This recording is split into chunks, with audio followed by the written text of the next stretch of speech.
the most important 2 points of the game, with the game winner near the end. All right, you're just about wrapping up here from me. Our next broadcast will be on Saturday, the regular season finale, Syracuse men's basketball versus Virginia. Countdown to tip-off at 7:30 and a tip-off at 8 p.m. in the Dome. We got on double overtime up until 1 a.m. Sports night on Friday night, and Syracuse and Johns Hopkins men's lacrosse on Sunday. That's at 2 o'clock, a top 12 clash in the Dome. Two Dome clashes this week with Syracuse and Virginia, and Syracuse and Johns Hopkins over the weekend. Some thank yous to give out. Our producer, Ryan Bridges, and Nico Horning and Josh Richardson in the master per control. Our engineer, pitching a perfect game tonight, was Ryan Randoni, and our radio replay, Ella Armbruster, and the entire WAER sports desk. Thank you all. We appreciate you guys working so much behind the scenes, up and down throughout the year. Just a couple more games left in the basketball season. They've been putting in so much hard work all year long. All right, we're almost done here. We got the double overtime up until 1 a.m. Our hosts, Jared Valentin and Charlie Fellows. You can call into the show at 315-443-2011 and text us at 315-556-3929. We're also on WAER Sports Talk on Twitter, and we're live on YouTube and Twitter as well. Make sure to tune in to that. A really tough game for this one here. Syracuse falls by 2, and Charlie, Jared just really collapsed down the stretch once again. Well, Griffin, it was a nail-biter down in Texas, but in the end, the Orange fell short. SMU takes it over SU 77-75, and Charlie, this was a game of two halves completely. In the first, the offense dominated, shot 57% from the field, but in the second, SU's offense was a shell of itself. Jared, this was a game of two parts. One part where Syracuse and SMU were trading baskets, keeping up with each other, and that part was the entire game up until the last 5 minutes and change when the faucet just shut off and those baskets stopped coming, and what looked like it could be a feel-good quad one victory for Syracuse, the first of its kind in this trying season, goes up in smoke. It just never gets any easier for this team. The offense started off well in the first half, ran out of gas as the game went on, and later on in the show, Austin Barrick, our play-by-play broadcaster, joins us from down in Texas to give us his thoughts on what played out and the action he saw unfold. It's a double overtime, and it starts right now. The game may be over, but our coverage on WAER is not. Here on the double overtime, we'll be breaking down all the highs. Copeland, left wing three! It's good! Quadir Copeland wins the game for Syracuse! For the first time in 1,856 days, Syracuse beats an AP Top 10 team. Darling drives to his right, puts up a layup. No, but Copeland with the putback slam! Oh my goodness, Quadir Copeland makes a statement! And the lows. Syracuse walked into John Paul Jones Arena looking to make a statement, and Virginia said, oh no you don't. Cavaliers 84, Orange 62, your final. Well, Syracuse heads into North Carolina and faces its worst loss in its history in the Atlantic Coast Conference. Heartbreaking. The Orange bow out in the second round of the ACC tournament for the second year in a row. Delivering our hottest takes along the way. The expectations should be higher after a few years when Adrian Autry sets that bar, but the bar is still low. 5-star, Donnie Freeman. Yep. I mean, this guy has the tools. I think he could be the truth. I think Lampkin and the combination of him and Carlos will rejuvenize this team and make them an actual complete basketball team. Get your voice heard by calling in at 315-443-2011 or check out our YouTube at WAER Sports Talk. It's the double overtime, and it starts right now.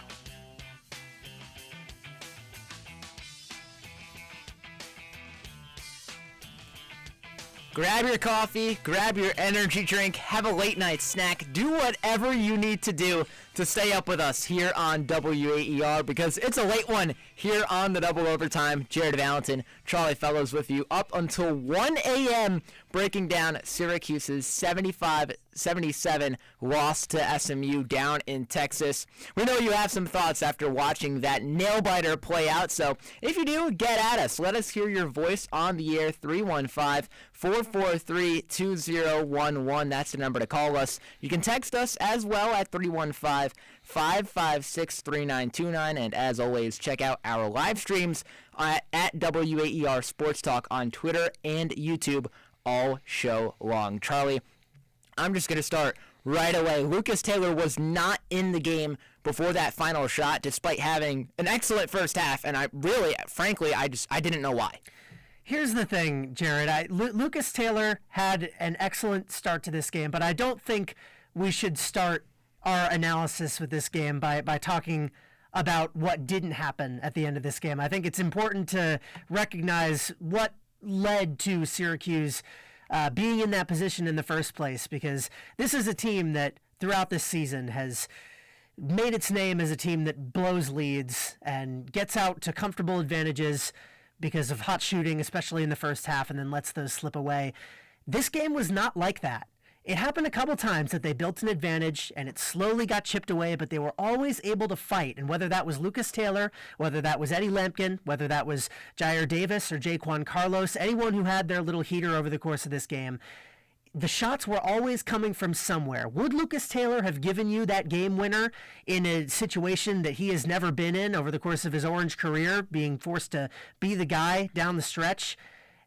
I don't know, and personally, I don't think so. Here's where I disagree, because in the end, the shot went to J.J. Starling, the best player on this team, but he struggled completely tonight, just 3 for 17 from the field.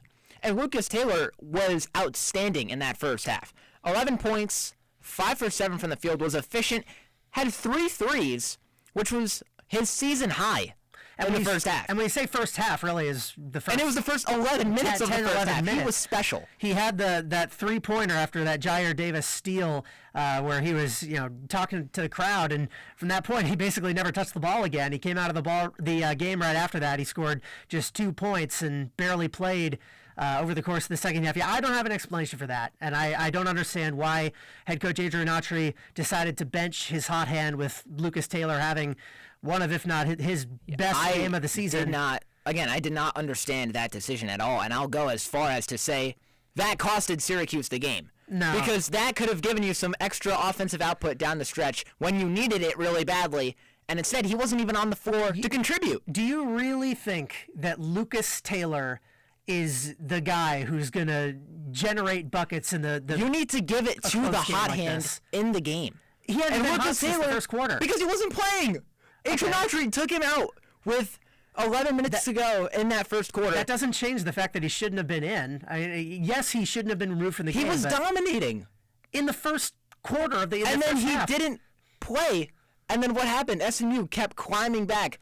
And then when Syracuse needed buckets down the stretch, they couldn't get them because the person who was helping them in the beginning, Lucas Taylor, wasn't even in the game.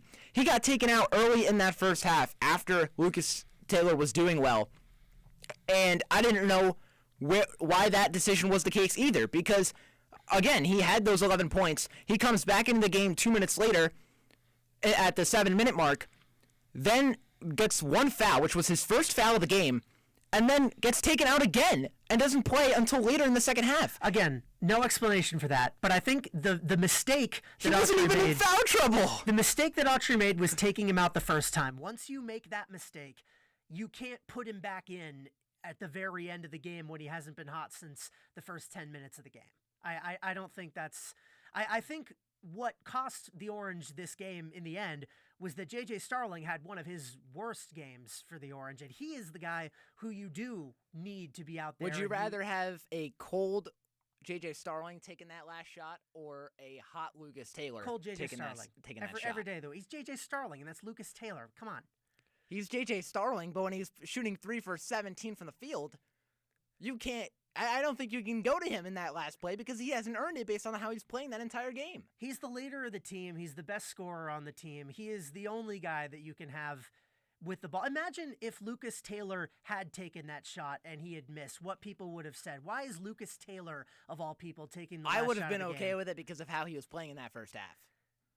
When he was on the court, Syracuse was thriving offensively. They were in a rhythm. They were being efficient. There was a stretch at one point, SU was shooting 80% from three. They thrived without him too, though. Like, that's the thing. That's what I mentioned at the top. They were thriving more or less in this game until the very end when those shots dried up. And that was because when you get into crunch time, you need to lean on your best players. Eddie Lampkin was in foul trouble. He wasn't being as assertive as he could have been. And J.J. Starling was a no-show. He made some free throws down the stretch, but that was it. Only made one shot in the second half. That is the guy that, like it or not, you need to be relying on at the end of this game. I get what you're saying. Lucas Taylor had an incredible start to this game, and I agree that he should have played more. But once you don't play him more early, you back yourself into that corner where you can't put him in cold at the end of a game because that's a reserve guy. That's a guy who hasn't been starting this season until Elijah Moore got hurt. You can't say that that is the guy that you need to have taking your last shot. I would have liked him down the stretch, but either way, when you take him out in that first half right there, you kill his confidence because he's not in the game to continue doing what he was doing, and SU was in a groove, and that disappeared late in the first half and into the second half. Should Lucas Taylor have been in the game down the stretch before the final shot? Let us know. 315-443-2011. You can text us your thoughts as well at 315-556-3929, and check out our YouTube and our Twitter at WAER Sports Talk. Jared Valentin and Charlie Fellows on the double overtime up until 1 a.m. after Syracuse falls to SMU 77-75. Charlie, when SU had Lucas Taylor on the court, the Orange got off to one of its best starts that Syracuse had in a game all season long. They were efficient. Syracuse has had a lot of great starts lately in games. In that Pitt game, famously, they blew it. In that Virginia Tech game, they blew it. This is not a team that is known for starting poorly. It's a team that's known for ending poorly. And every game, they find a new way to do it, to do both of those. This time it was Lucas Taylor helping them off to that scorching start where they were shooting well north of 50% from three for most of this game. And this time it is at the end when the bottom just completely falls out.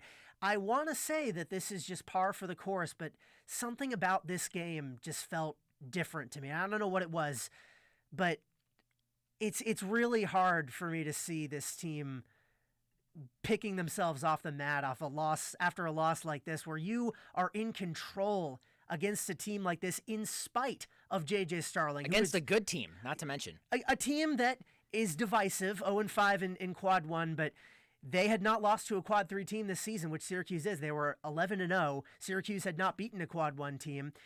They needed a win in the worst way to get some momentum going into the ACC tournament. It would also have helped them in the short term with Virginia and Florida State playing each other. They were going to pull even with one of those teams if they got the win. So much was riding on this game, and they had it right up until the end. I just don't know what you make from that.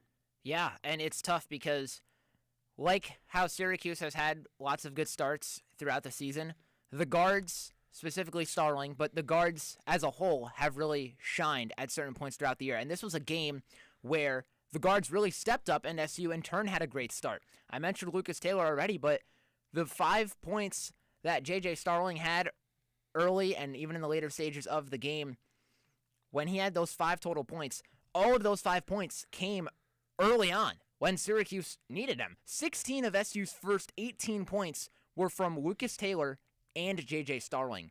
And you haven't even mentioned Jaquan Carlos. He was fantastic. I'll get to him in a second. He was spectacular. 12 points and 8 assists. I mean, he was keeping this team in it almost single-handedly at points throughout this game. The guards were excellent. Coming into this game, I thought that this game was going to be defined more by the play down low because this was the best rebounding team in the ACC going against the ACC's third-best rebounder in Eddie Lampkin. But Lampkin had his moments in this game, but mostly it was defined by the guards. It was defined by the shooting.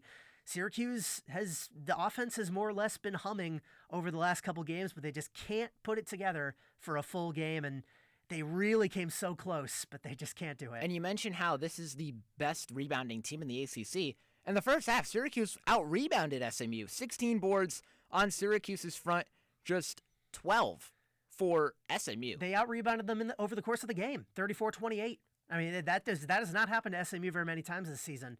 And that is just, again, like, so many factors go into how this was such a golden opportunity for Syracuse. And we've gone over some of the individual reasons why the Orange weren't able to capitalize on that. But that's the reality. They had it served to them on a silver platter, a chance to achieve a high that they really have not felt this season, of beating a team that is over 500 and up toward the top of the ACC, fighting for a first-round bye. And they needed this game too. They're on the fringes of the NCAA tournament. It's all about at large seeding with these last two games. for the NCAA tournament and for the ACC tournament for SMU. And of course, Syracuse jockeying toward the bottom as well. So both these teams wanted this. Syracuse, if going into this game, if you had told me that one of those teams was fighting potentially for an NCAA at-large bid, and one of them was just fighting toward the bottom of the conference, from that first 20 minutes, I would have said that Syracuse was the one up there. Yeah, Syracuse played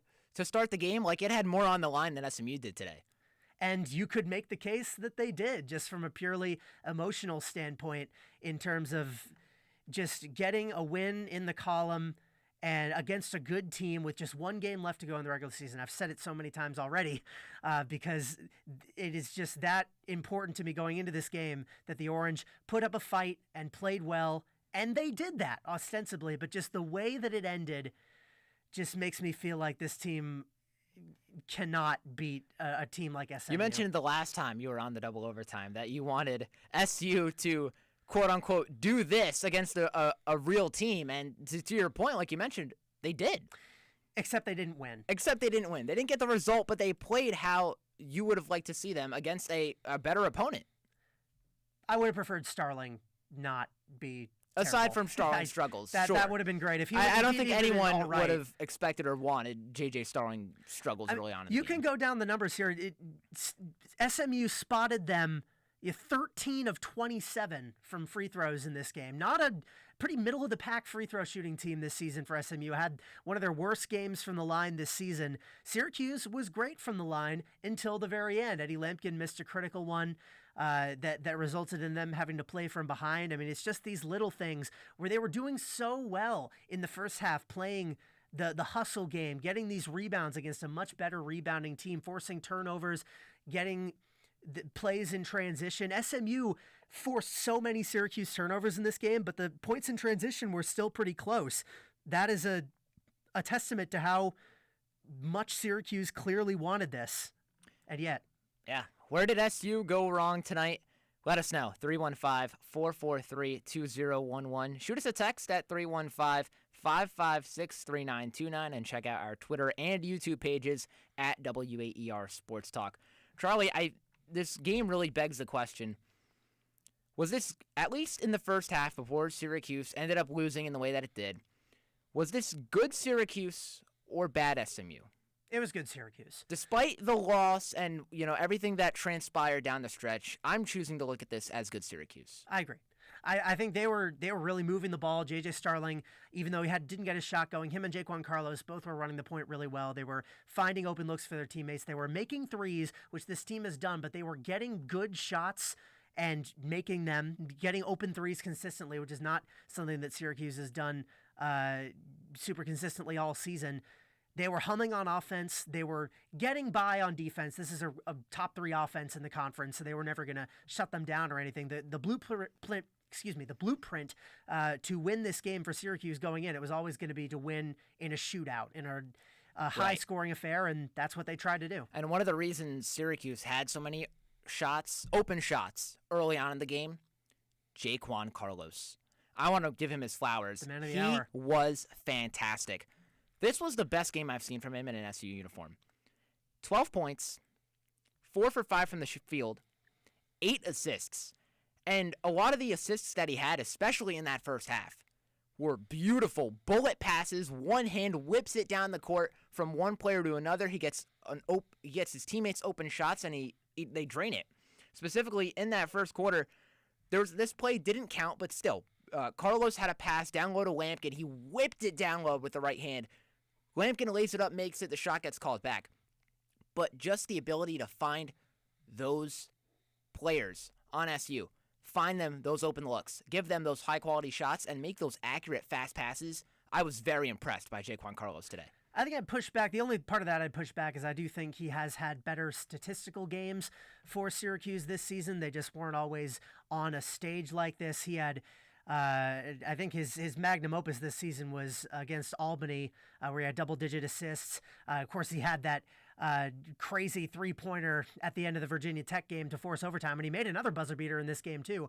But all the rest of that I agree with. I mean, when he came from Hofstra and transferred to Syracuse, he was billed as a quote-unquote true point guard that this team needed to run the show. And I think it's safe to say that he has not quite lived up to that billing.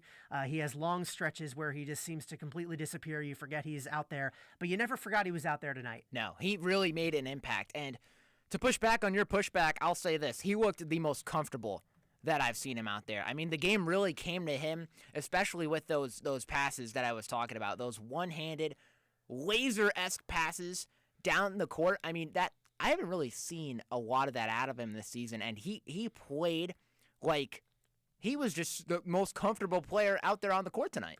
And the offense as a whole was reflective of that. Everybody was knowing what to do, running to the right spots, getting open, passing when they needed to. It just gets back to, why can't they just do this for a full game? Why do they have to go dormant? Play a complete 60 for 5 minutes, and that 5 minutes just happens to come at the end of the game? But I digress. We saw a lot good for Syracuse's offense this game, and we'll talk more in detail about that later on in the show. But Carlos certainly was the showrunner of that. Him and Starling both racked up the assists in this game. Starling ended up with 6, and Carlos, as I mentioned, with 8. As a whole, Syracuse had 19 assists, which was 3 more than SMU had in this game. And they needed every last one, and they could have used a few more of them, especially at the end. But you like to see it. I just wish it could have come a little bit earlier in the season. And I think it gets to a point where this team, to a certain extent, does as well as its guards do, because when J.J. Starling wasn't doing well, when it was Lucas Taylor and later in the first half, Jaquan Carlos, that's what kept this team afloat, because not only was Jaquan Carlos making crazy passes, not only was Lucas Taylor doing well on the offensive end, but defensively. There was a play on the defensive end where Lucas Taylor was guarding Chuck Harris. This was about 13 and a half minutes to go in the first half. Chuck Harris is driving inside, trying to create a jump shot off of a mid-range inside the free throw area, and Lucas Taylor was just all over him. He completely hounded him, forced a shot clock violation, and it was like you couldn't get anything past Lucas Taylor. I mean, he was great defensively. So the guards really showed me tonight that they really can take control of this team. It's the high-effort defense that we saw in that NC State game that got Syracuse a win. Granted, of course, a much lower caliber competition in that game, but you saw flashes of it where this team, which has trouble defending even the lesser offenses in the ACC that we've seen it, but they have these moments, these flashes of brilliance where they just put it all together and everything's humming, and they're forcing turnovers and forcing tough shots down low with Eddie Lampkin, disrupting all the tall guys on this SMU team who were doing their best to try and establish the paint, and they really weren't able to until the very end. They really couldn't, especially later in the game, down the stretch. That was really the only point in the contest where they were able to get some presence inside, because Lampkin did a good job defensively, and on the offensive end, early in that quarter, SU was attacking the paint and getting inside and getting easy baskets. That's a good point. Like, SMU just had a hard time playing their game. And this is an offense that is third best in the ACC in scoring, but doesn't have a single player who averages more than a little over 13 points a game. They had 5 guys in double figures, and this one actually 6, guys in double figures, including, of course, Ambrose Hilton, who had the game-winning tip-in.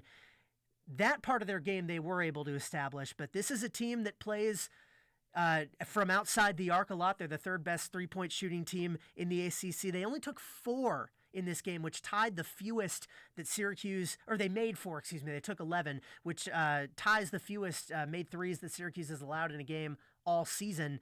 And they weren't really able to establish themselves down low either until the end when things just gave way to discord for Syracuse. So it's a good reminder of how this team is able to disrupt the rhythm of even better squads in the ACC. But again, in the spirit of this show, I think they just can't do it for long enough. It just begs the question, what if this team could play a full 40 minutes? What if this team could reach its full potential and have these guards sustain this high level of play for the entire game and not just one half, or not just one half of one half? They'd have a few more wins, including this one. They'd have a few more wins. They'd be higher up in the ACC standings, but we can only dream. When we return on the double overtime, we'll dive a little bit more into the offensive end and how Syracuse was really so special in that first half, how the guards got off to a hot start, how SU really took control of the ball and played its game. So stick with us here on the double overtime. During a busy day, it can be hard to make room for even one more thing. So it's a real plus that All Things Considered from NPR News is great for multitaskers. You can confidently add being well-informed to your to-do list and know that you will get it done. Whether you're cleaning out your junk drawer on a quick drive or something else, listen to All Things Considered every weekday afternoon. Weekdays from 4 to 6 on WAER. At Marketplace, we help you understand what's going on in the economy and why. There is no topic too large or too small, whether it's the housing market, jobs, interest rates, even the prices we are paying at the grocery store. Our independent journalism is critical in helping you connect the dots and getting the context that you need. So, join me, Kai Risdal, every weekday on Marketplace. Weeknights at 6 on 88.3 WAER. Hey there, WAER listeners. Want to stay in the loop with all the latest news, behind-the-scenes moments, and exclusive content? Follow us on social media. Find us on Facebook, Instagram, X, and TikTok for the stories you won't hear anywhere else. From breaking news to fun, interactive posts, it's all happening online. Don't miss out. Hit that follow button and be a part of the conversation with WAER. There is a one-stop listen for everything Syracuse athletics. You got great talent on this offense. Like, you can't go dormant for an entire quarter. And the Ostrom Avenue podcast provides unique opinions, plus exciting interviews from industry experts. Joined by Georgia Tech play-by-play broadcaster Andy Demetra, Syracuse.com, football beat reporter Emily Laker. Check out weekly interviews on YouTube and listen at WAER.org or wherever you get your podcast.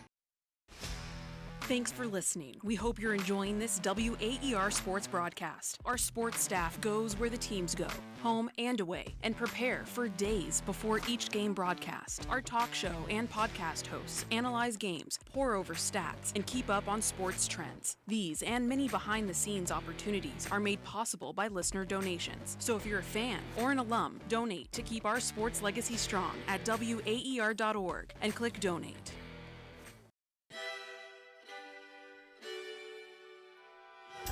If the government was not going to look at these numbers, we were going to answer the question, how many people died in Puerto Rico? This is how the news should sound. The biggest stories of our time, powered by the journalists of the New York Times. I'm Michael Barbaro. This is The Daily. Weeknights at 6:30 on 88.3 WAER.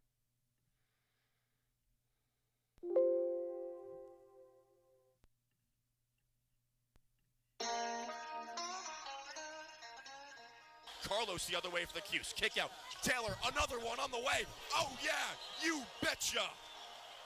Lucas Taylor is fired up. He's screaming to the bench and to the crowd.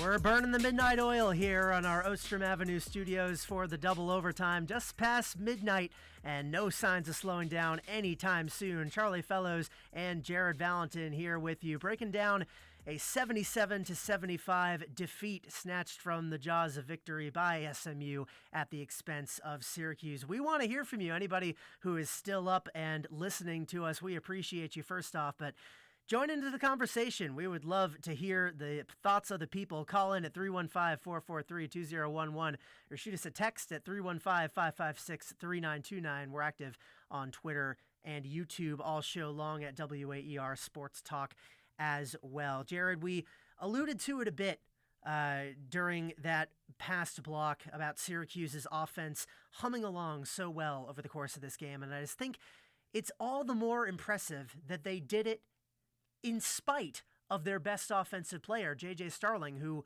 was largely absent from this game.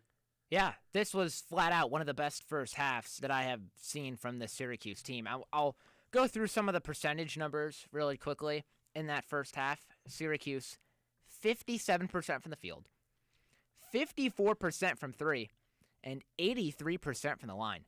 This is a team that all year long has struggled from three, has struggled from the line, and today, that wasn't really the case. Syracuse put both of those together and really showed out and was really efficient in that first half, and I was very impressed. I thought this was one of the best first halves that we've seen this team play, especially on the road and especially against a good ACC team like SMU. It was a complete first half because that offense that you talked about was also complemented by great defense that Syracuse was able to use to get that lead at the break. And I want to get back to who they did it without, though, because Starling, we've alluded to it already. His stat line is as follows: 10 points, 3 of 17 from the field, 1 of 10 from three, including that would-be game winner that nearly banked in, went all the way around and out.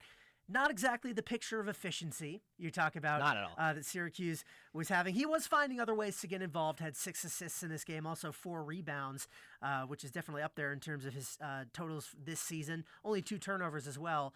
So by and large, his non-scoring duties, he was doing all right. But at the end of that game, Syracuse's offense needed him. They missed him most. He was out on the court, and he didn't step up down the stretch, flat out. I mean, all of his points that he scored, with 16 minutes to go in that first half, he gets his first points off a fast break layup. The next play after, he hits a three-pointer, and that was it. Those were the 5 points that he scored. Within the first 4.5 minutes of the game, J.J. Starling had all the points that he would go on to score that night. That's not acceptable. From the field, anyway. He made some free throws later on, but all Sure. the shots he was going to make, definitely. Sure, all the shots, and if he's your number one guy, if he is the guy that Syracuse is putting all their poker chips on the center of their table on, you have to perform. And this is a team that is really dependent on him for almost too much. Right, and that's what makes me so mad about the way this game went and the fact that Syracuse lost this game, because time and time again, you look at Youngstown State, 38 points, Starling dragging his team. For a double overtime win against Youngstown State, by the way. Back on February the 8th, 28 points in a triple overtime win against Boston College. It's been Starling dragging his team by his coattails, getting them to every last wins that they would not have. They would not have won that Youngstown State game without him. They would not have beaten Boston College either time without him. He went off for some of his best games of the season, and this time, he wasn't good. He didn't have it.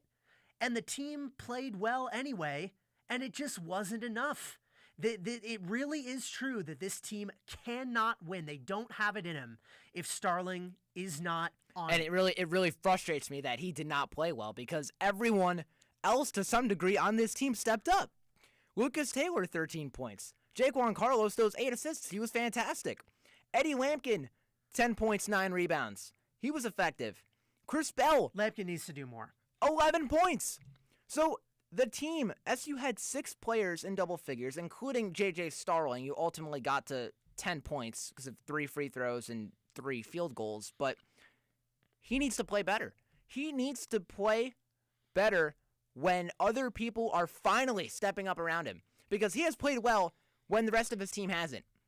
But there's never a time, it feels like, throughout the season where J.J. Starling's playing well and the rest of his team is right there beside him. I got to push back on that, because I know I started this show by saying that the ball's got to be in Starling's hands at the end of the game, and I agree with that.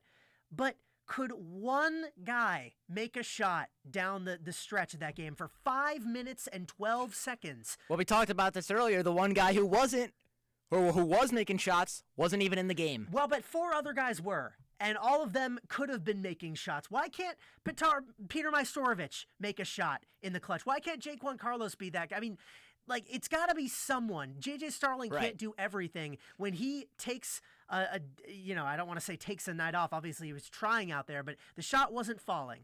Yep. He clearly didn't have it. That was evident early on. And yes, the guys stepped up, but I think we're just so used to the other guys on this team doing nothing, that when they do a little bit, when Chris Bell makes 3 threes and when Jaquan Carlos has 8 rebounds, we're starstruck by it. But these guys need to do more. This game was there in the palm of their hand. It was there for the taking. If anybody made a play and nobody did. And I agree with your point about other people needing to make shots, because Starling was not obviously making shots. And look, I said it earlier, if Lucas Taylor was in the game down the stretch, that would have been alleviated. He would have been making shots down the stretch for this game, but he wasn't in. But that's not an excuse for the other 5 guys on the court to be missing and not stepping up in crunch time, like you mentioned, when Syracuse needed to most. It's inexcusable. Taylor and Bell were kind of the 2 offensive spark plugs in this game, and they disappeared in the clutch. Can they be relied on, or is this really just the J.J. Starling show? We want to hear from you. 315-443-2011. This is the number to call. If you have an idea to fix this team's offensive woes, we'll be sure to pass it along. 315-556-3929 if you want to text it and interact with us at WAER Sports Talk on Twitter. We've got content going up all show long on that one. Charlie Fellows, Jared Valentin here until 1 a.m. breaking down this 77-75 defeat for SMU at the hands of Syracuse. I want to talk about those guys I just mentioned, Lucas Taylor and Chris Bell. Taylor, of course, toward the start of the game. That was when his spark plug status was reached. Yep. Bell was coming off the bench and making threes when it mattered most. He had a big one down the stretch in the second half. Are those guys to be relied upon? I mean, I think I've made my stance clear on that based on what I've just spent the last few minutes saying. Can Syracuse trust that to happen again and bail out a bad Starling night, or were these just flashes in the pan? I think Syracuse can, but I don't think Adrian Autry does, because Lucas Taylor got taken out when he was doing well. And I think Lucas Taylor I'm a little bit more optimistic on. I know he didn't score in his last game, and he had a really good game tonight. But after that bad start, that he had earlier in the season, he had stretches throughout this year where he was playing well. In early January, he had 4 straight games where he had 16, 10, 10, and 15 points. He had 10 points not too long ago against UNC, who they barely lost to. He had 19 points against Cal. Lucas Taylor has really improved over the course of the season. And I think he's someone that Syracuse should look to go do more. And that's the same with Chris Bell, right? I mean, those guys both had just not good starts. Chris Bell, obviously, more so. But we certainly are at a loss for how to figure out where it all went so wrong at the end with the Syracuse offense. But we may have somebody on the line who just might. Michael from Manlius is joining the show. Michael, thanks for staying up with us past midnight. What is on your mind? Thanks for taking the call. I was just going to say that the players have nothing to be ashamed about in this game. This is a problem they inherited from the Boeheim era. It's not their fault. It's none of your faults. It's just something that they inherited, and thank God there's a God above us, because, I pray for these guys. Michael, when you say this is a problem they inherited, what exactly do you mean? It means that the problem of defense against big men in particular has been a weakness of SU for a while, and it's become a thing that manifests in different ways over the years, but it still comes back to that same problem that SU had a single bad game a long time ago. So just telling you how it is, just telling you straight. Michael, you mentioned that the players weren't at fault at all. I know a lot of players shined tonight for Syracuse, but Starling wasn't one of them, just 3 for 17 from the field. Were you satisfied with his play? I think all of them could have done a little better, but it wouldn't have made a difference. We need a miracle to bring this program to where it can be. And keep believing, guys, and it'll happen. So thank you for taking my call. Absolutely, Michael. Thank you so much for joining us. in terms of this season specifically, especially after this game, I do agree with that sentiment that a miracle might be in order for Syracuse to...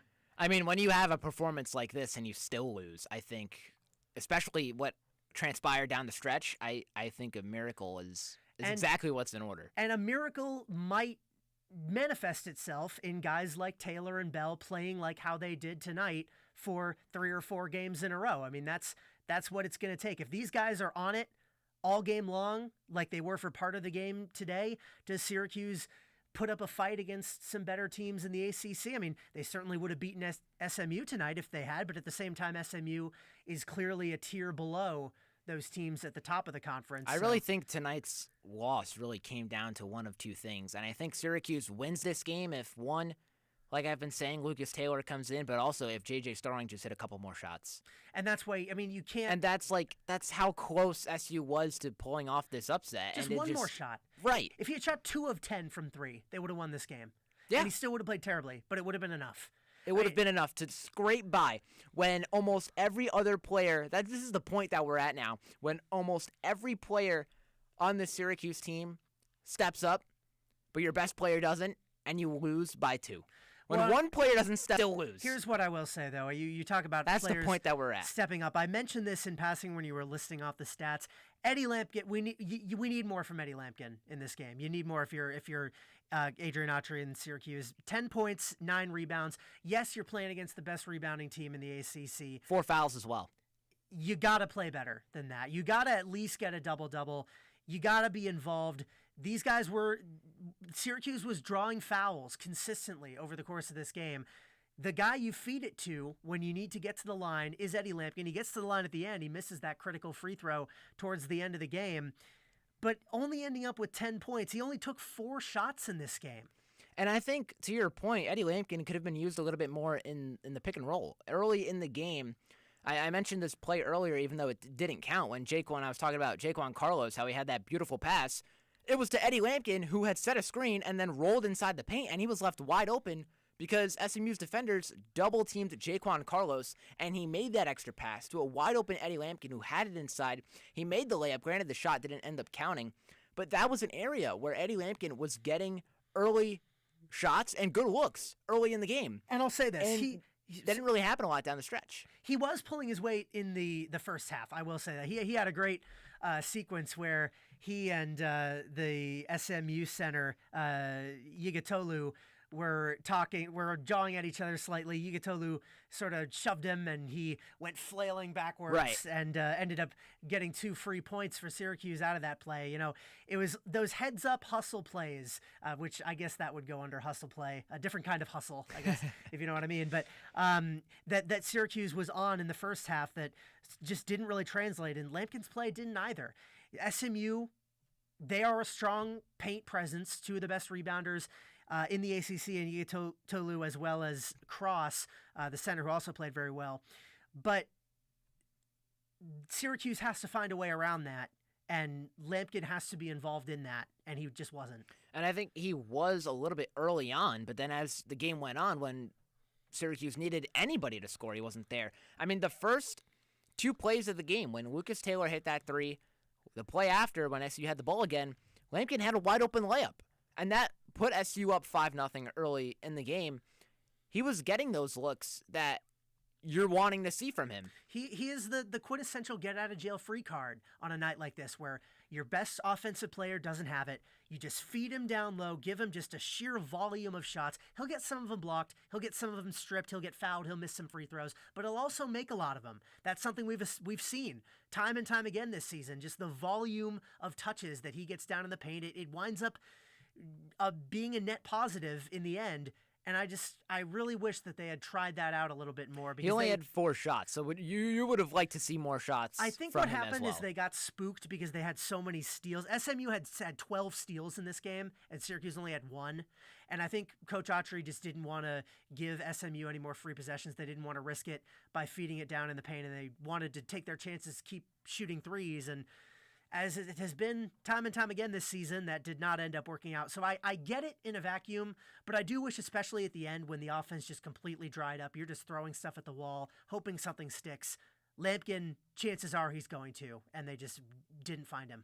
Yeah, and 26 points in the paint SU had tonight. You want to know how many SMU had? 44. That's it. They on a night where they miss, however many 14 free throws, they were making it up. They were making up for it with sheer volume of shots, and that's just something. As great as Lampion is, and as much as I wish that they had fed him more, that's not something Syracuse can replicate. I mean, who's the second big on this team? I mean, Donnie Freeman's not around anymore. Naheem McLeod. Naheem McLeod played 8 minutes in this game. He's shown flashes, but he's clearly overmatched against a team like this. That's just not a way that Syracuse can play, and it just hinders their options, just like Mike was telling us on the phone a bit ago. The Orange just can't deal with a team that has height like this. No, and they can't also deal with guards throughout the season who have, there's been an endless list of guards who have torched the Orange this year. So times and time again, SU has struggled defending the perimeter. Nights like this, Syracuse can't get it done offensively down low or really defensively down low. I mean, the list of areas where Syracuse needs to improve upon are just seemingly endless. Yeah, the list is endless. The list is the offense, the defense, the coaching decisions, the late game execution, the 3-point shooting. Anything else I'm missing? I think that I think you hit the nail on the head there. All the aspects of a basketball game. But the offense certainly had its moments tonight, but when they needed it most, it was nowhere to be found in keeping with this team's story this season. We're up against another break here on the Double Overtime, but when we return, we have one of our play-by-play announcers, Austin Barrick, joining us from down in Dallas to talk about what he saw in this 77-75 loss for Syracuse. So don't go anywhere. The Double Overtime. We'll be right back. The BBC World Service, the world's radio station. The BBC World Service makes programs with a uniquely global perspective. Enlighten us. Where do we start? The latest world news and current affairs. The very best in global arts and culture. What has been happening on the financial markets today. Social issues, political stories. Everything was there in a way that I never heard before. The BBC World Service. Weekdays after morning edition at 9 on WAER, your local NPR station.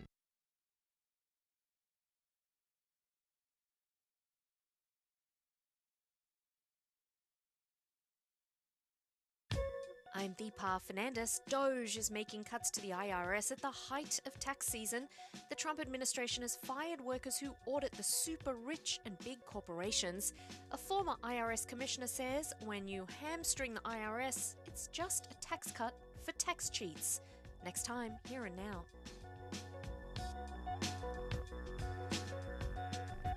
Weekdays from noon to 2 on 88.3 WAER. We know you've got a lot to do in a day, and sometimes it may not be easy to tune in at exactly the right time to catch WAER News. But WAER News is always available, wherever and whenever you are, without a paywall. Visit our website to use our live stream or catch up on local and national news, as well as podcasts on our website at WAER.org. There is a one-stop listen for everything Syracuse athletics. You got great talent on this offense. Like, you can't go dormant for an entire quarter. And the Ostrom Avenue podcast provides unique opinions, plus exciting interviews from industry experts. Joined by Georgia Tech play-by-play broadcaster Andy Demetra, Syracuse.com, football beat reporter Emily Laker. Check out weekly interviews on YouTube and listen at WAER.org or wherever you get your podcast.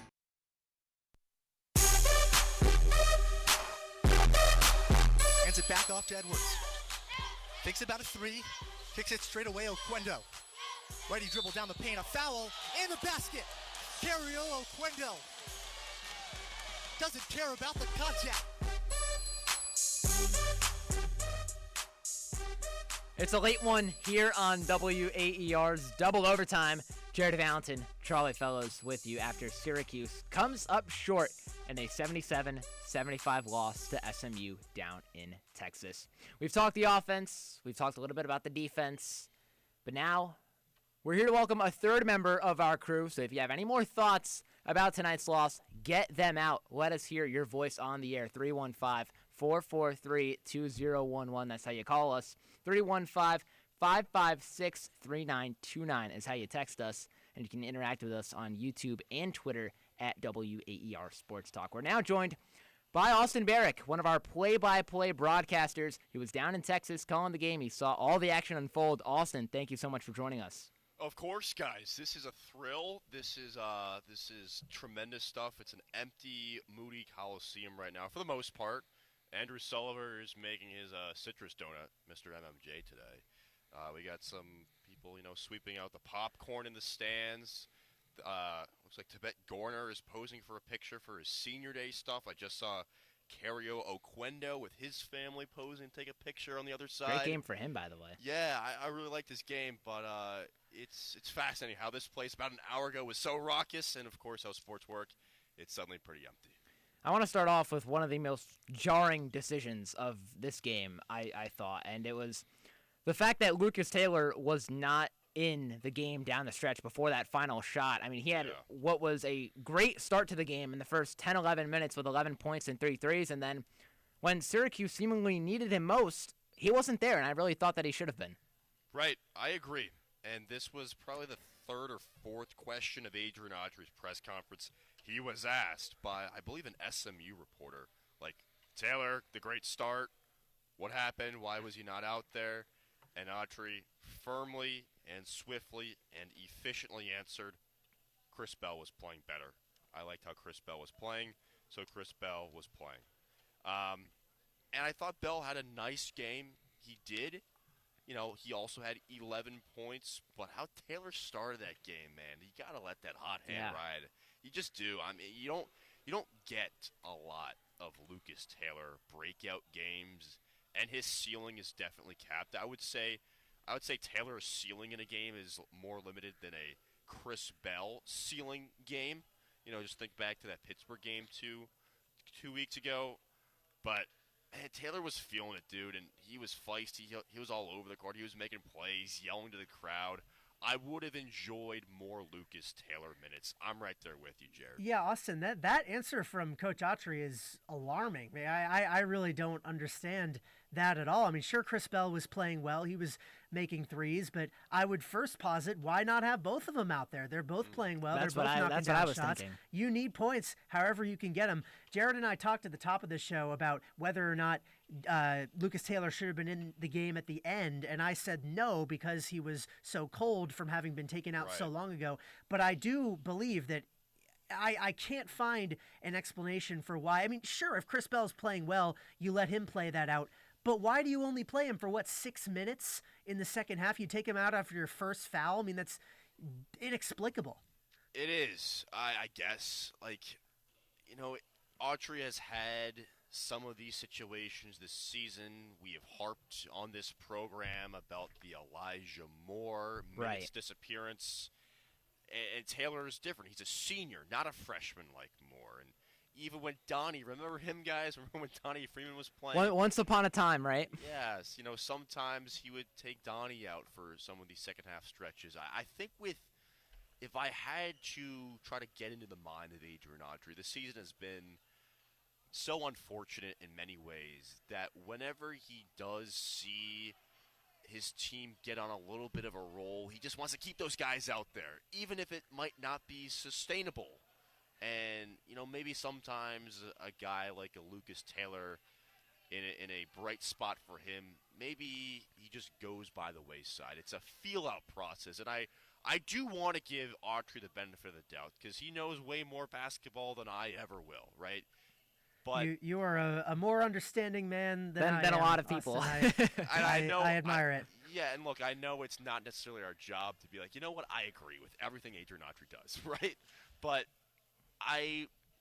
this is a spot on the road. Like Taylor was cooking. He was, and I know Bell was also good. And so your point about playing both of them, that's very fascinating because to me, that obviously that means someone has to be taken out, right? And he likes Carlos in these games, and you got to play Lampkin, right? So and Davis was pretty strong too. So then it's sort of like, whoa, do you pull JJ with how much he struggled? And I know you guys had a great JJ conversation a little bit ago. There's no way you can't play JJ. You got to let him play through the shooting struggles. So I wouldn't mind. You know, you got one regular season game left. You got the ACC tournament next week. If you don't change anything with your lineups, it's going to be one and done. It is.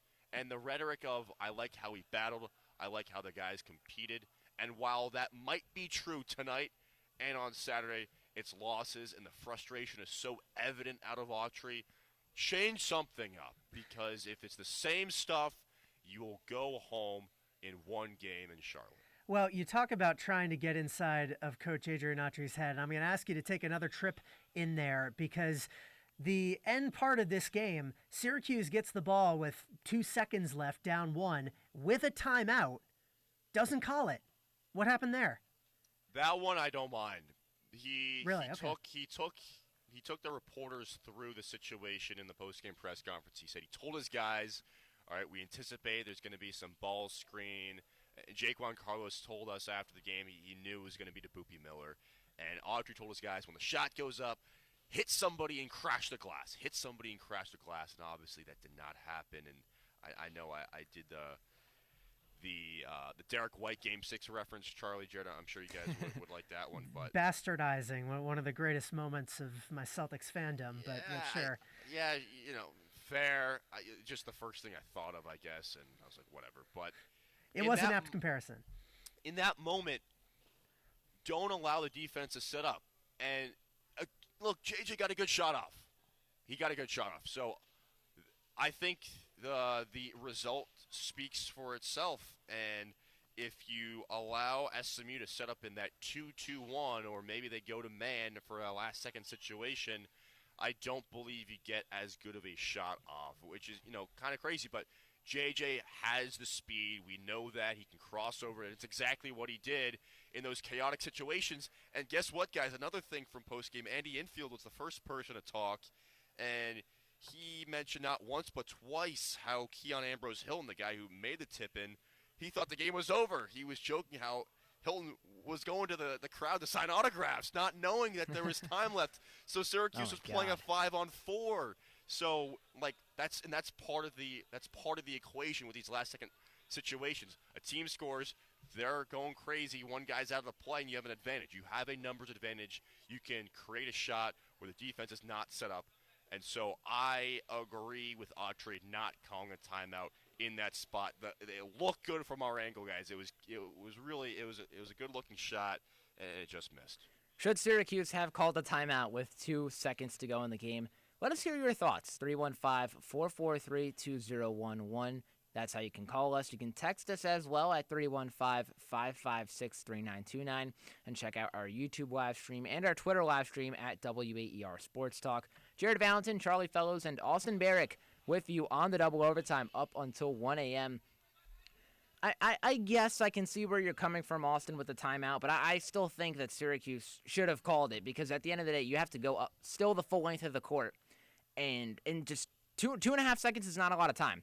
But to your point earlier, and to our conversation about Lucas Taylor not getting those minutes down the stretch, and you talked about how this has been a common theme throughout the season with other players on this SU roster, it feels to me like Adrian Autry is killing these guys' confidence when they're playing this well and all of a sudden being taken out of the game. I mean, those points that Taylor had early on, SU had so much momentum, and that's why they were in front early on. There was so much momentum. The chemistry was off the charts, and then he just disappears because he wasn't even in the game to continue making an impact. It's weird. I want to believe that he has the core group of guys that he will play no matter what. That's J.J. Starling. That's Eddie Lampkin. And to an extent, it's Jaquan Carlos, who entered this game averaging 28 minutes per game. And he earned his minutes tonight. Yeah, he was good. He's played every single one of them. Back-to-back good games. So, those are point guard, handling the ball responsibilities guys, and then it's Lampkin down low, who is your rock down there. And I believe he treats everybody else as interchangeable. Let's roll the dice. Let's see what we get out of them, right? And he rolled the dice, and Taylor was great. So that part, besides, okay, Bell was just better. Like, if he truly believes Bell was better and he just wanted to ride that, great. I'm not gonna fight him on that. Sure. But just the way he started the game. Let him cook some more. There's no downside in letting Lucas Taylor play some more in the second half, because guess what? When you decide to not play him a lot, then his value becomes This is what happened. much less effective. You cannot enter a guy who's been sitting cold on the bench. You can't.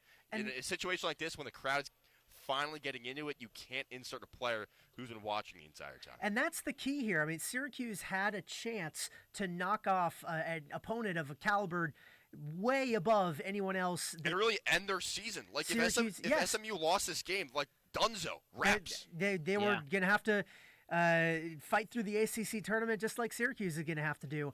And you have a chance. You have a guy who is clearly in the moment, makes those 2 threes, he's feeling himself, and you just never hear from him again in any meaningful capacity. Man, I can't, like, the decision to call a timeout, I initially was against it, and Austin, you actually convinced me. I think I do actually agree with that, but I will never hear a single argument in favor of taking Lucas Taylor out of that game in the first half that I will ever Charlie, agree with. and to your point too, if I'm Lucas Taylor and I get benched like that after putting up double digits in just 10 minutes of the game, how am I supposed to feel confident? How am I supposed to get that confidence back if I'm being taken out of the game after doing so well? As a starter, mind you. As He a started starter. this game. And Chris Paul also, did not.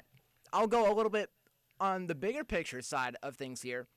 How are other people who aren't on this team, who upcoming transfers, possible recruits that Adrian Autry is going to want to potentially go after, how are people looking at this situation and saying, if I come to Syracuse and if I have a great game, I could be getting benched in the first half when our team's doing well? I'm on a roster with 7 playable guys. Right. And I'm still not getting And played. it's not just one player. Austin mentioned how it's been Elijah Moore, Donnie Freeman when he was playing in the beginning of the season.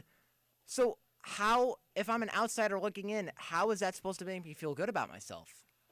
Oof, that's a loaded question, Jared. I don't know if players are specifically looking at the Lucas Taylor situation and being like, "Yikes, that scares me from coming to Syracuse." Maybe not separately, It's but a when you symptom of a compound it larger across problem. 3 or 4 players this whole season.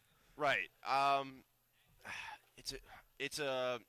I would say, what does the coach stand like? Results matter a lot, and all this is cured with winning. Fair point. It's recruits. If we want to get big, like, you always want to go to a situation where you will play. And SMU, I find it fascinating how they've constructed their roster. 10 of their 11 top players are transfers, and a lot of them multiple times. Actually, I believe all but one of those transfers are multiple transfer guys. So they believed in coming here out, and they were also, paid pretty well. SMU does not lack resources. Famously so, yeah. Right. So in this world of the portal and NIL, it's definitely a combination of playing time and payment. And I don't know what is weighed more. I am not one of those players, but playing time is an invaluable currency. But at the same time, Lucas Taylor has been an inconsistent player this year. He had 0 points last game, right? Right. And he has had, I wish I could say that was the only time that's happened this season. I don't believe it has been. He's had games where he scored 2 or 4 or 6. It has not been. But I'm with you guys. I will never understand why you don't play him more in this specific spot. The larger thing, other guys looking at, why can they not play more consistently? Well, if they're if they're looking to transfer, then they aren't happy with their current situation. And a lot of times the thinking is, well, the grass is greener on the other side. I will play better in this system, in the Autry. I don't know what the Autry system is. I truly, I don't know what the I don't know if a lot of people do. Yeah. I don't know what the identity of this team is. I struggle to pinpoint, what is this team good at? Rebounding? Sure. That's cool. This team is tangibly better at rebounding than they were last season. That might be the only thing they're better at this season than last season. I guess a paint presence like Lampkin, right? There are so few things to be optimistic about this team. And it sucks that And these guys are trying. They really are. You can hear it in their voices. But, like, at some point you need to create an identity. And so back to your original point of what do potential transfers and recruits look at, the identity of Syracuse basketball is still unsolved at this moment. I don't know if a win today would have greatly enhanced that identity, but it certainly would have been better than now scratching your head. And as Autry said in the postgame, I feel like I've told you guys a million times this season, I am frustrated. Well, here's the thing. I think win or loss, this team definitely showed an identity of being offense first in this game. And obviously, SMU is a very good offensive team. The only way they were going to win this game is if they were going to match them bucket for bucket. And they were largely able to, in large part because they were moving the ball around so much. And Jaquan Carlos and to a lesser extent, JJ Starling were at the heart of that. So I can't help but wonder if they leaned more into, we've talked so much on this show about the guard play and how important that has been this season, how important that was in this game. Is that a potential avenue? It's almost too important. Regardless of whether JJ Starling or Jaquan Carlos are going to be around next year, which is something you have to keep in mind with every player on the roster these days. But is that a potential way to unlock whatever this mysterious entity we're referring to as Autry Ball could be? I have always believed that guards are the way to win in college basketball. So yeah, if that's did I get your question there? That is. You need guards to win, and Andy Infield said, B.J. Edwards was sick today. I didn't know how long he could go. Edwards just 1 point. That big block, though, on Majstorovic that he mentioned, too. That was a massive point in the game. And, they got Boopy Miller back, and they were only 2 and 3 without Boopy Miller, including some tough home losses to Wake Forest and Clemson. They lose this game, and it's not close if he doesn't play. Exactly. Guards elevate your team. They so much. You can't win unless you have, I believe, 3 good guards at least. And Syracuse this season has been staring at 1+ good guards. 1.5. Yeah, right? I give you a half. And it's a rotating half. 1.5 at that. Yeah, Carlos is probably that half now, I guess. But you need at least 3 to withstand an injury, to withstand foul trouble, to withstand a guy not having it on a particular night. I'd argue you'd have to have 4 or 5 good guards. Every good team in the country. Look at St. John's this year.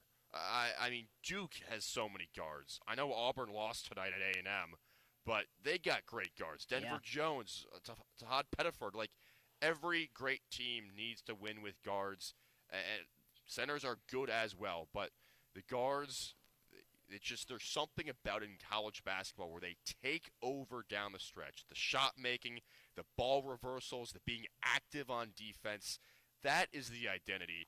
Adrian Autry, once upon a time in the early 90s, was a tremendous point guard. I was about to say that makes perfect sense that he would want to employ a system like that, and it's just strange that he hasn't. Yeah, and so he said earlier this year, before the season, he said something along the lines of, I have more conviction in the guys I brought in year 2 as opposed to year 1, right? Year 1, your head's spinning, there's a million things going on, whatever. Sure. Somehow won You're 20 games last year. Right? He won 20 games last year. Holy cow. And he thought he had a better team entering this year. Well, he did not, right? And Quadir Copeland is, in all accounts, going to March Madness as long as McNeese doesn't choke that conference tournament, and then Syracuse fans will be tortured by watching Copeland in March Madness. And look, I think I've said this before, but Judah Mintz is a winner for this season for Syracuse basketball. A lot of people, myself included, did not love watching him play, but you'd win a lot more than 12 games. You'd be better than 12 and 18 if you had him. At least he was somebody who had an identity, right? Get to the foul line, right? And it was not pleasant watching that last year, but you see SMU go to the line time after time today, 27 times, only made 13 of them. This game should have been a lot more out of reach in hindsight, but you win with guards and you lose if you don't have good guards. And Syracuse this season is learning that because guess what, guys? We spent a lot of this conversation talking about Lucas Taylor a guy who averages less than 6 points per game, being like, oh my gosh, can he please play more? That's the state of the program this year. We're pleading for Lucas Taylor to play more, and he's a great guy, but wow. Yeah. If you think SU relies too much on its guards, give us a call, 315-443-2011. You can also text us at 315-556-3929 and check out our Twitter and YouTube pages at WAER Sports Talk. Austin, going back to the game in and of itself, this ended a 2-point game, but throughout the contest, SU was in front, and SU was consistently in front by about 7, 8, 9 points before SMU would make a run, cut that deficit up a little bit, but then SU would go on a run of its own to stay ahead and not give up the lead until the very end. So, in your mind, what was it that Syracuse kept doing to stay in front every time SMU would make a run down the stretch? Ooh, that's good. Another good question. I think what they did was for the majority of this game, for the first 35 minutes, they played smart offensive basketball, right? They moved it around. They got guys looks. They played through Lampkin. And then when it got to crunch time, and Mike Waters brought up this stat multiple times post-game, they did not score a field goal in the final 5 minutes of the game. 5 minutes, 12 seconds. Yikes. Right. Yep. And they got some good looks, but the action was right in front of us here. We had a great view of the offense late in the game. And I just never felt confident in them generating an A-tier look, right? Now, Lampkin down low was really battling and got Yigatulu to foul out, and that was a positive in the moment because then Keon Ambrose had the game tying and the game winning layup, or the go-ahead and then the game winner. But a lot of the times the guards, when they drove to kick. And sometimes when it's a close game, you sometimes have to drive with the purpose of scoring. And it almost seemed like I don't want to do it, you be the guy, right? Playing hot potato with the ball in crunch time. And in the flow of the game, that worked. It did. I saw multiple good baseline passes from Jaquan, Carlos, and J.J. Starling. But when it got to crunch time, you need to be a little bit more aggressive. And perhaps with JJ, I would have loved if we got to speak with him. The fact that he shot, 3 of 17 from the field, that had to have been a factor with his conscience, right? That had to be, because if he misses, he's like, oh, man, I let the team down. But if that pass, if it leads to a decent shot, then, hey, I can't be criticized that much. I get it. That's human nature. I totally understand that. Here he is getting criticized anyway. Because I was going to say, it all comes back to him in that stretch. He needs to be the guy that's initiating, either finding his guys for open looks or calling his own number, and he wasn't really doing either. Right, and then, the coaching staff for the second straight game here down the stretch was like, all right, we, get the ball to Lampkin and have him go to work. That might be a better avenue. Davis did not get as many of those isolation left wing post ups like he's typically done. He's coming off back-to-back good games. Not as good of a scoring day for him, but I really like the rebounding out of Davis today, the 7 boards. But he's another one of those on or off guys, and he's never gonna wow. He's never gonna win you a game necessarily. So it's either JJ or it's Lampkin, and like you guys were mentioning earlier in the show, neither one of them brought their A game today, and Syracuse was still somehow winning for the majority of the game. Just generally good offense. They really were, and I think that Jaquan shot to end the first half, that buzzer beater, that sparked a lot of life in them, going from a 5-point cushion to an 8-point cushion. So they hit some timely shots and they moved it well, but when it gets close, you have to be a little bit more selfish. That's just how basketball is kind of played. Awesome, dude. Thank you so much for joining us on the Double Overtime. We'll let you enjoy the rest of your night because we know it's late. 12:48 here on the East Coast. I believe that's 11:48 Central Time. So we'll let you get back to your night. But we've got one more thing to do here on the Double Overtime, and that's deliver our final words. And we'll do that right after the break. So stick with us here on the Double Overtime. Weekday mornings are a juggle, sometimes even a struggle.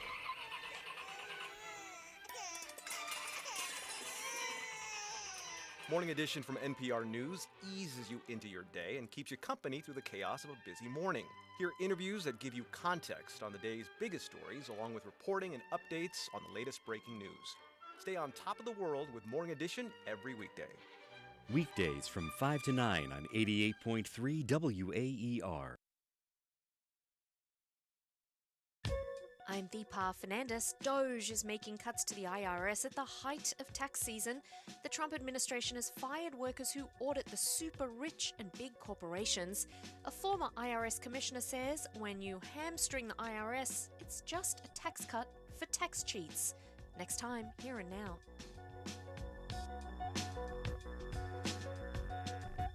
Weekdays from noon to 2 on 88.3 WAER. Warming waters off New England's coast are bringing in new fish and new opportunities for fishermen there. But climate change is happening so fast that regulators and fishermen can't keep up. My biggest worry is losing the industry. We can't wait a decade because there won't be New England fishing industries left anymore. That story on All Things Considered from NPR News. Weekdays from 4 to 6 on WAER.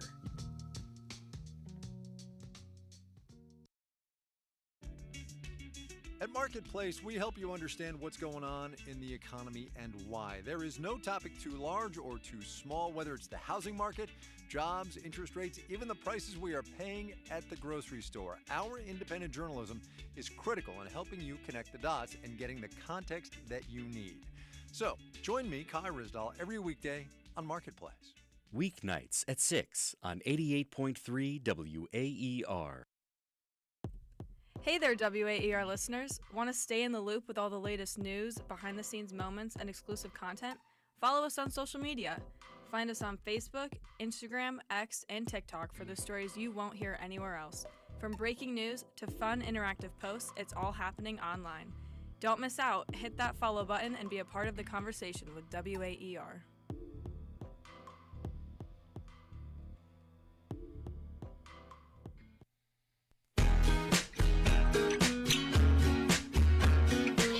Swings it over to Bell, near corner three, and he buries it.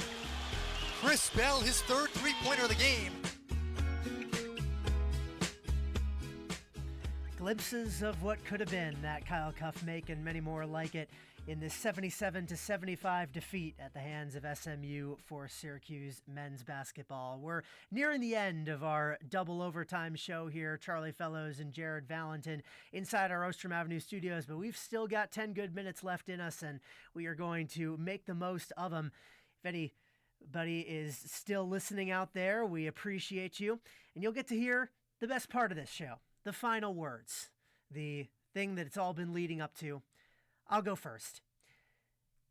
Syracuse men's basketball is not going to recover from this loss this season. This game is the straw that breaks the Orange's back. That is my final words. A loss like this, so similar to so many other losses this season where they build big leads and then they lose them, and yet so painfully, agonizingly unique in the way that they seem to be in control. Every time SMU would turn the tide and make it seem like, oh, this is where Syracuse gives up, the Orange would always fight back. Mm-hmm. And they really had me, I'll speak for myself, really had me convinced that this was the start of something new. They were turning the page, they had found their way around it, and then right at the end, it all comes crashing down in the most agonizing way possible. And I don't see any way that this team recovers from this. I don't see any way that these guys, after having been beaten down so badly with losses like this piling up, can continue to go out there and give it your A game. There's one game left in the regular season against Virginia. I don't know if Syracuse wins that or not, but what I do know is that Syracuse will not win its first game of the ACC tournament, because at the end of the day, there are only so many games like this that you can take before you can't take anymore. Yeah, you're right. And I think there's a lot of Syracuse fans out there that after watching this game today feel exactly how you do, because you checked nearly all the boxes. You had a great start out of the game. You shot reasonably well, 48% from the field, 41% from three. You had 6 guys in double figures. You had the others step up in Lucas Taylor, Kyle Cuff, Chris Bell, and in the end, it doesn't matter. It doesn't matter. Every time that, like you mentioned, every time SMU made a run, Syracuse answered back with one of its own and was in front for nearly the entire game. And still, Syracuse fell flat. And it's as demoralizing as you put it. What this game showed to me today, and this has been a theme that has plagued the Syracuse team all season long, is that for better or for worse, this team goes as far as its guards take them. One of the complaints throughout this year for Syracuse has been that it's too reliant on J.J. Starling. If J.J. Starling doesn't drop 20-plus points, SU loses, and SU loses badly. For a while throughout this year, Syracuse has really struggled to have other people step up. And in games where Syracuse has done well, it's been because of J.J. Starling. But tonight, it wasn't J.J. Starling. It was Lucas Taylor. It was Jaquan Carlos who stepped up. 13 points for Lucas Taylor, 3 for 4 from deep, 5 for 7 from the field. Jaquan Carlos missed one shot and had 8 assists with 12 points. The guards played well.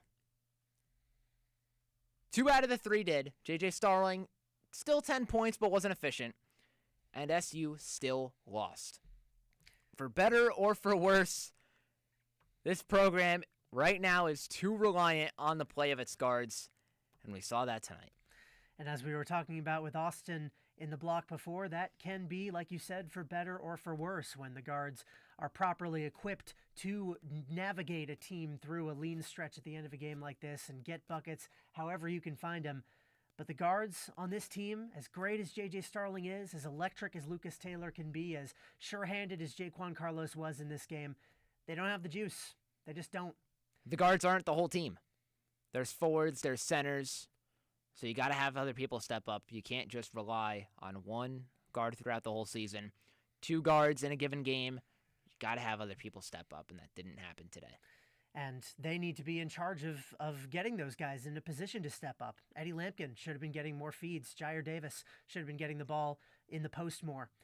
Those guys, as great as they were, passing the ball in this game, you got to be better. You're listening to WAER Syracuse as we deliver our final words here in the waning minutes of this double overtime after Syracuse falls to SMU, a game that both teams needed very badly for their own set of reasons. SMU in squeaking out that win after having led for, I think, about a total of maybe 20 seconds of this game. Stays in the hunt for an at-large bid in the NCAA tournament and stays in the fight for a double bye in the ACC tournament. Syracuse led for a grand total of 35 minutes. There you go. SMU, less than 90 seconds.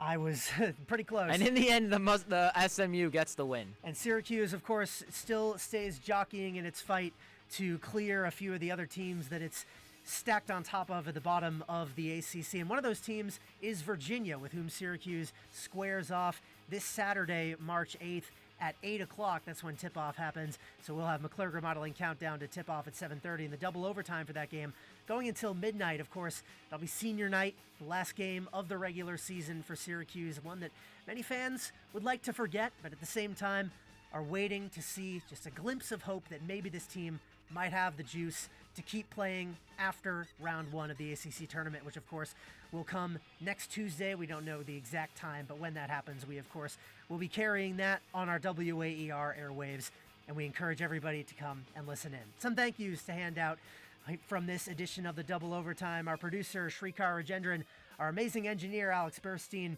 our play-by-play broadcaster who joined in for the fun, Austin Barrick, and of course, our WAER Sports Talk desk of Jack DiNapoli, Ben Chadwick, and Cole Purvis making it happen behind the scenes. Thank you so much to all of you. This show would not happen without you. For now, though, it's nearing 1 a.m., and I think I speak for all of us in the studio when I say, good night, Syracuse.